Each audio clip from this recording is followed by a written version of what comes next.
हम पढ़ेंगे इब्रानियों उसका 13 उसका 17 पद। यहां वचन कहता है, अपने अगुओं की मानो, उनके अधीन रहो, क्योंकि वे उनकी नाई तुम्हारे प्राणों के लिए जागते रहते, जिन्हें लेखा देना पड़ेगा कि वे यह काम आनंद से करें, ना कि ठंडी सांस ले लेकर, क्योंकि इस दशा में उन्हें कुछ लाभ नहीं। हालेलुया। वचन में पहली बात बताता है कि अपने अगुओं की मानो। जो आपकी अगुवाई करता है, जो एक पास्टर आपके आत्मिक जीवन के लिए अगुवाई करता है, इस जीवन में रहते हुए किस तरीके से हमें चलना चाहिए, कौन कौन चीजों से हमें दूर रहना चाहिए, किन चीजों को हमें ग्रहण करना चाहिए, किन चीजों को ग्रहण नहीं करना चाहिए। जो भी आपका अगुआ है, जो पास्टर है, बाइबल कहता है उसकी मानो। जब कभी जो कुछ भी वो बताता है उसकी मानो, उसकी सुनो।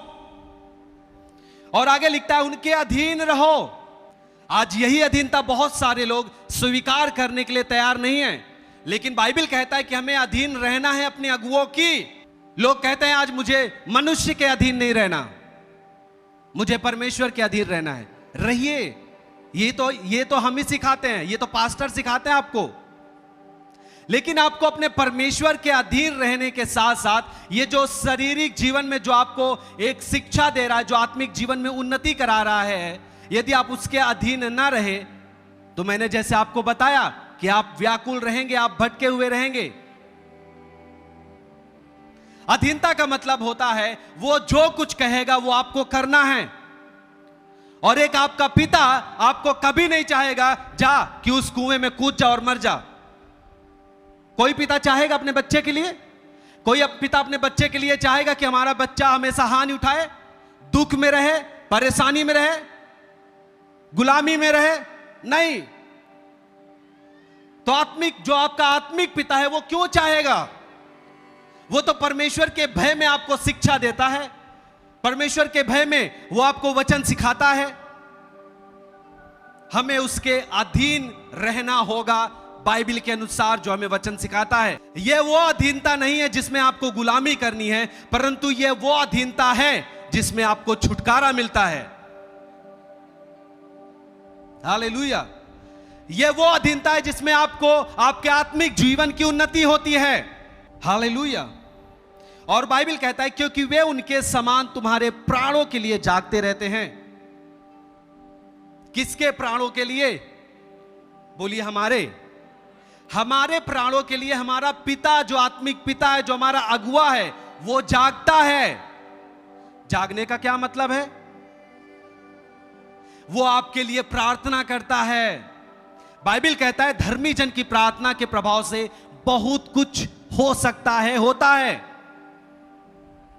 यदि आपका पिता आपके लिए प्रार्थना ना करे, आप बहुत जल्दी बहुत सारी चीजों में गिर जाएंगे। परंतु जिसके आप अधीन हैं, यदि वो आपके प्राणों के लिए जागता है, आपके प्राणों के लिए उपवास करता है, आपके लिए मेहनत करता है, आपके लिए प्रार्थना करता है, वो आपको संभालता है, वो प्रार्थना की शक्ति। हालेलुया। आज बहुत सारे लोग आते हैं, वो अपने जीवन में तुरंत छुटकारे को पाते हैं, बहुत सारी चीजों को, आत्मिक उन्नति को, अभिषेक को, सामर्थ्य को, बहुत कुछ लोग पा जाते हैं। इसका कारण यह है क्योंकि आपका पिता आपके प्राणों के लिए जागता रहता है, वो आपके लिए प्रार्थना करता रहता है। हालेलुया।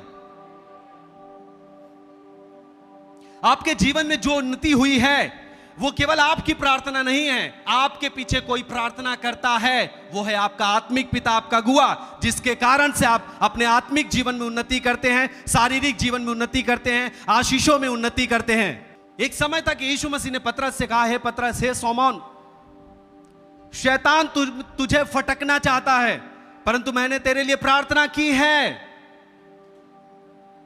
हालेलुया।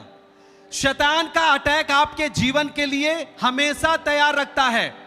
वो अपना हथियार आपके ऊपर अटैक करने के लिए हमेशा तैयार रखता है, परंतु एक शक्ति है, एक प्रार्थना की सामर्थ है जो आपको उससे बचा लेती है। और वो मेहनत है आपके चरवाहे की, जो चरवाहा आपके लिए मेहनत करता है। जानते हैं चर्च भी उन्नति का कारण क्या होता है? एक चरवाहे का समर्पण। यदि चरवाहा समर्पण में नहीं है, प्रार्थनाओं में नहीं है, वो चर्च भी उन्नति नहीं कर सकता। परमेश्वर भी अपने लोगों के पास उसी जगह भेजता है जहां पे उनके लिए पर्याप्त भोजन मिल सके। यदि एक व्यक्ति को भोजन ना मिले, वो एक दिन ऐसा होगा, धीरे धीरे कमजोर होगा, कमजोर होते होते क्या होगा? मर जाएगा। परंतु यदि उसे पर्याप्त भोजन मिले जो उसके जीवन के लिए जरूरी है, वो हमेशा बलवंत बना रहेगा, वो काफी दिनों तक जिंदा रहेगा। हालेलुया। यदि आपका चरवाहा आपके लिए प्रार्थना ना करे, आप कमजोर हो जाएंगे। परंतु यदि आप आज मजबूत हैं, आप महसूस कर पा रहे हैं कि मेरे जीवन में उन्नति हो रही है, मैं अपने आत्मिक जीवन में उन्नति कर रहा हूं, इसका कारण है कि आपका चरवाहा आपके लिए भोजन की व्यवस्था करता है। यदि आज आप ना समझे तो आपको कोई ना कोई आपको पिता से, आपके चरवाहे से दूर कर सकता है। पिता का मतलब होता है देख रेख करने वाला।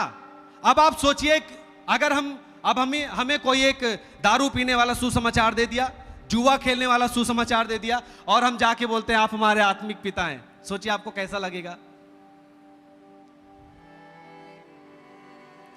एक तांत्रिक के पास जो आपको बोल दिया कि आप चले जाओ। बहुत सारे लोग हैं, उनके परिवार के कुछ लोग तांत्रिक हैं, लेकिन वो कहते हैं कि आप यीशु मसीह में चले जाओ। उनके बच्चे लोग आते हैं और वो कई लोगों को कहते हैं भी आप प्रभु में चले जाओ, यीशु मसीह के पास जाओ, आप ठीक हो जाओगे। तो वो तो बहुतों का फिर आत्मिक पिता हो गया। आप फिर उसके पास जाइए सीखने के लिए, वो आपको क्या सिखाएगा? आपकी उन्नति होगी, आपकी उन्नति होगी, आप नाश हो जाएंगे। तो जो भी ऐसा कहता है, उनकी बातों में विश्वास न करना। पिता का मतलब होता है बेटे के साथ हमेशा रहने वाला, बेटे के लिए मेहनत करने वाला, बेटे के लिए जाके बाहर कमा के पैसा इकट्ठा करने वाला, भविष्य के लिए उसके रखने वाला, उसके भविष्य की चिंता करने वाला, उसे पर्याप्त भोजन देने वाला, खुद ना खाए परंतु अपने बच्चे के लिए व्यवस्था करे, वो होता है पिता। और वैसे ही होता है आत्मिक पिता। दूसरी बात, यदि एक व्यक्ति, हम अपने आत्मिक जीवन के लिए आत्मिक पिता जब कहते हैं, वो व्यक्ति आत्मिक होना चाहिए। जब हम कहते हैं आत्मिक पिता, इसका मतलब वो व्यक्ति आत्मिक होना चाहिए। क्या एक दारू पीने वाला व्यक्ति, जुआ खेलने वाला व्यक्ति आत्मिक व्यक्ति है? सब बताएं। एक तांत्रिक आत्मिक व्यक्ति है? आपके जीवन की उन्नति कर सकता है? नहीं। आपको समझना होगा, आत्मिक पिता का मतलब वो व्यक्ति आत्मिक होना चाहिए। यदि बुराई करने वाला है, वो खड़ा हुआ, उसकी शुरुआत से जो उसका सरमन, जो वचन स्टार्ट हुआ, वो केवल बुराई में लेके जाता है, ये पास्टर, वो पास्टर, ये चर्च, वो यहां, ये वहां, वो आत्मिक व्यक्ति नहीं है। वो आपकी जीवन की उन्नति नहीं कर सकता। क्योंकि जब कोई व्यक्ति आपके सामने खड़ा होता है सुनाने के लिए, जो उसके पास है सुनने वाले के जीवन में इंटर करता है, प्रवेश करता है। जब उसके पास बुराई है, वो बुराई करने वाला है, प्रार्थना करने वाला व्यक्ति नहीं है, तमाम लोगों के साथ ठट्ठा करने वाला है, मजाक गाली देने वाला व्यक्ति है, वो आपकी उन्नति कैसे कर सकता है? जब आप उसकी सुनेंगे, आप भी उसी बंधन में बंध जाएंगे। परंतु जब आप एक प्रार्थना वाले व्यक्ति की सुनते हैं, आप आजाद होते हैं अपने आत्मिक जीवन में और शारीरिक जीवन में भी।